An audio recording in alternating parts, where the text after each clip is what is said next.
ఈరోజు సాయంకాలము మంత్రులందరూ కూడా వివిధ శాఖల కేటాయింపు కూడా జరిగింది.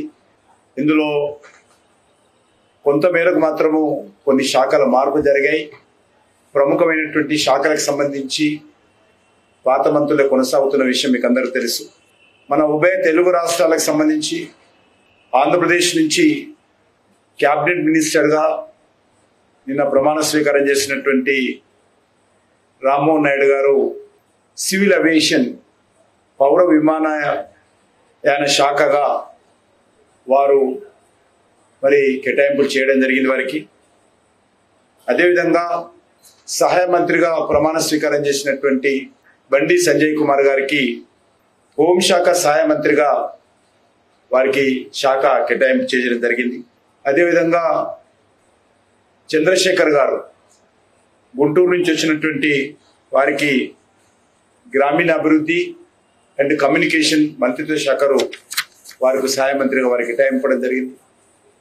అదేవిధంగా శ్రీనివాస్ వర్మ గారు ఎవరైతే నర్సాపురం నుంచి పార్లమెంట్ సభ్యుడిగా గెలిచి నిన్న సహాయ మంత్రిగా బాధ్యతలు చేపట్టారో వారికి ఈరోజు భారీ పరిశ్రమలు ఉక్కు శాఖ వారికి కేటాయించడం జరిగింది.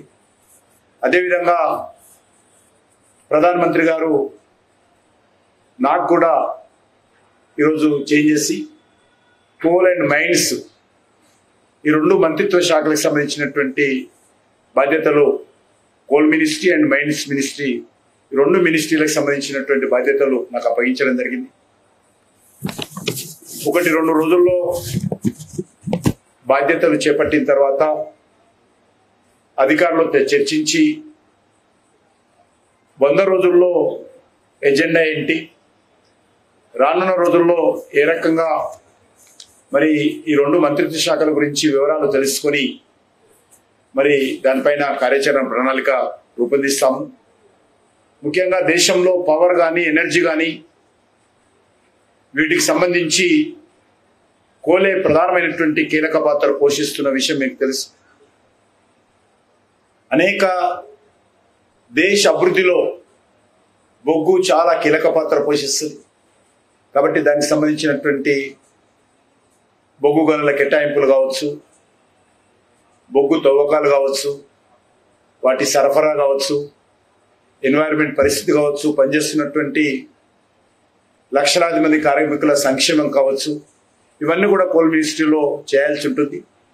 నాకు పూర్తి విశ్వాసం ఉంది. ప్రధానమంత్రి నరేంద్ర మోడీ గారి యొక్క మార్గదర్శకంలో తప్పకుండా ఈ కోల్ మినిస్ట్రీని సమర్థవంతంగా నిర్వహించాలి. దాన్ని మరింతగా పట్టుదలతో పనిచేస్తానని చెప్పి ఈ సందర్భంగా మనవి చేస్తున్నాను. చాలా పెద్ద మంత్రిత్వ శాఖ కోల్ ఫీల్డ్కి సంబంధించి కావచ్చు, కోల్ ఇండియా కావచ్చు, ఇవన్నీ కూడా సమన్వయం చేసుకుంటూ అనేక సెక్టార్లో ఉన్నటువంటి మరి అనేక సంస్థలు కూడా ఈరోజు బొగ్గు గనులు వారు ఓపెన్ యాక్షన్లో తీసుకొని బొగ్గును ఈరోజు ఉత్పత్తి చేస్తూ ఉన్నారు. వారందరితో కూడా సమన్వయం చేసుకుంటూ దేశంలో కూడా ఎక్కడ కూడా బొగ్గు కొరత లేకుండా చూడాల్సినటువంటి అవసరం ఉంది. అవి పవర్ జనరేషన్ చేసేటువంటి కంపెనీలు కావచ్చు, లేక అనేక స్టీల్ తయారు చేసేటువంటి కంపెనీలు కావచ్చు, అందరికి కూడా బొగ్గు అవసరము ఉంటుంది.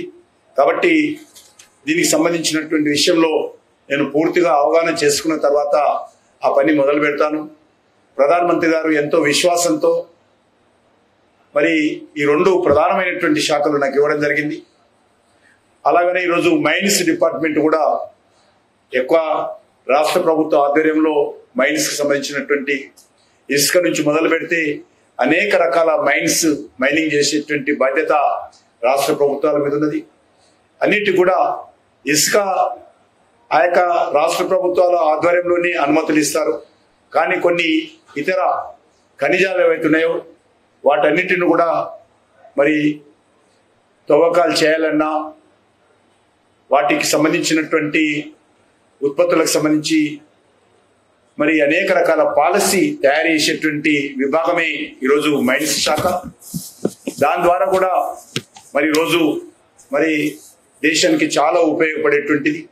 ఈ రెండు శాఖలు కూడా దేశంలో ఎనర్జీ పవర్ సెక్టార్తో పాటు దేశానికి రెవెన్యూ తీసుకొచ్చేటువంటి శాఖలు, ప్రభుత్వాలకు ఆదాయ వనరులు తీసుకొచ్చేటువంటి శాఖలు తప్పకుండా అటు రాష్ట్ర ప్రభుత్వాలకు కానీ ఇటు కేంద్ర ప్రభుత్వాలకు కానీ మరి కేంద్ర ప్రభుత్వాన్ని కానీ ఆదాయం పెంచే విషయంలో మరి ఎక్కడ కూడా మరి గతంలో ఉన్నటువంటి మంత్రి గారు మరి ప్రహ్లాద్ జోషి గారు చాలా సమర్థవంతంగా పనిచేయడం జరిగింది. మీకు అందరికీ తెలుసు, నరేంద్ర మోడీ గారు లేకముందు దేశంలో విద్యుత్ కోతలు ఉండేది. కారణము బొగ్గు అందుబాటులో లేకపోవడం, బొగ్గు సరఫరా లేకపోవడం కారణంగా దేశంలో విద్యుత్ కోతలు ఉండేది. నరేంద్ర మోడీ గారు వచ్చిన తర్వాత చాలా పెద్ద ఎత్తున మరి ఈరోజు బొగ్గు ఉత్పత్తి చేయడం ద్వారా, కోల్ ప్రొడక్షన్ పెంచడం ద్వారా ఈరోజు విద్యుత్ కోతలు లేనటువంటి నూతన భారతాన్ని నరేంద్ర మోడీ గారు ఆవిష్కరించారు. అన్ని రాష్ట్రాలలో కూడా ఈరోజు పవర్ గ్రిడ్ కనెక్టివిటీ పెంచి ఈరోజు విద్యుత్ కోత లేని దేశంగా నిర్మాణం చేయడం జరుగుతుంది. తప్పకుండా ఆ దిశలోనే మేము రానున్న రోజుల్లో బొగ్గు కొరత లేకుండా దాన్ని మరింతగా మరి ఏ రకంగా ఉత్పత్తి పెంచాలనేటువంటి విషయంలో కూడా ఆలోచన చేస్తామనే విషయాన్ని ఈ సందర్భంగా మనవేస్తున్నాం. మనం చూస్తూ ఉన్నాము, భారతదేశంలో ఈరోజు విద్యుత్ డిమాండ్ చాలా పెరుగుతూ ఉంది. అది అగ్రికల్చర్ సెక్టార్లో కావచ్చు, అదేవిధంగా ఇండస్ట్రీ సెక్టార్లో కావచ్చు, లేక కమర్షియల్ సెక్టార్లో కావచ్చు, రెసిడెన్షియల్ సెక్టార్లో, డొమెస్టిక్ సెక్టార్లో కావచ్చు. ఈ 4 సెక్టార్లో కూడా విద్యుత్ డిమాండ్ రోజు రోజుకు పెరుగుతూ ఉంది. కాబట్టి విద్యుత్ డిమాండ్కి అనుకూలంగా విద్యుత్ మనం సరఫరా చేయాలంటే, విద్యుత్ ఉత్పత్తి చేయాలంటే దానికి కావాల్సినటువంటి బొగ్గును కూడా మనం ఈరోజు మరి ప్రొడక్షన్ పెంచుకోవాల్సినటువంటి అవసరం ఉంది. మనకు తెలుసు, చాలా పారదర్శకతతో ఈరోజు బొగ్గు గనుల వేలం వేయడం కానీ, బొగ్గు ఉత్పత్తి చేసేటువంటి కంపెనీలు మరి ఈరోజు ముందుకు వస్తూ ఉన్నాయి. గతంలో యూపీఐఎంలో ఏ రకంగా ఈ బొగ్గుకు సంబంధించినటువంటి కుంభకోణాలు జరిగాయో మనకు తెలుసు. కానీ ఈరోజు నరేంద్ర మోడీ గారు వచ్చిన తర్వాత చాలా నీతి నిజాయితీతో మరి ఒక సమగ్రమైనటువంటి విధానపరమైనటువంటి పాలసీ, మరి పారదర్శకతో ఉన్నటువంటి ట్రాన్స్పరెన్సీ పాలసీ తీసుకొచ్చి బొగ్గును మరి తవ్వడం కావచ్చు, బొగ్గు సరఫరా చేయడం కావచ్చు, బొగ్గు అమ్మకాలు కొనసాగించడం కావచ్చు, బొగ్గు సరఫరా చేయడం కావచ్చు, పబ్లిక్ సెక్టర్ కావచ్చు, లేకపోతే ప్రైవేట్ సెక్టర్ కావచ్చు, అన్ని రకాలుగా అనేక రకాల వేలాది పరిశ్రమలకు కూడా బొగ్గును సరఫరా చేయాల్సి ఉంటుంది. వాటన్నిటిని కూడా రానున్న రోజుల్లో సమర్థవంతంగా చేస్తాము. ఈరోజు భారత ప్రభుత్వము మరి చాలా ఇంపార్టెంట్ సెక్టార్ అయినటువంటి బొగ్గు, ఎందుకంటే దేశ అభివృద్ధికి చాలా కీలక పాత్ర ఈరోజు బొగ్గు మరి పనిచేస్తున్న విషయం.